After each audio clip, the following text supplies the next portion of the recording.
How to copy and paste on Amazon Fire Tablet. There are a few different ways of doing this, but the first one is going to be pressing and holding on your Amazon Fire Tablet on or near where the text is. So I'm going to do the Wikipedia bit at the top there, so you can click select all on that. If you want to select all the text, then click copy, and then all you need to do is just press and hold again and then click paste. And that's going to be if your text has already been copied, that the paste will only come up if that happens. So that's one way to do it. Another way is by pressing and holding on a link.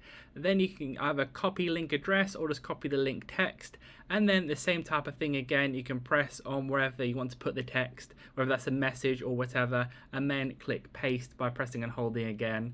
And another example is if you're in a website, so let's say for instance I'm just going to do the Boris Johnson one, and you want to copy just a certain part of text. What you want to do is press and hold in the middle of that certain part you want to do. So if I want to do the whole of the length of Boris Johnson's name here, all I need to do is put the orange like arrows, moving them by pressing my finger to the left and right of the text to kind of copy all of that parts, and then you click copy again, and then you can go ahead and paste it. So that's how it's done. Leave a like on the video if it helped, and subscribe for more helpful videos.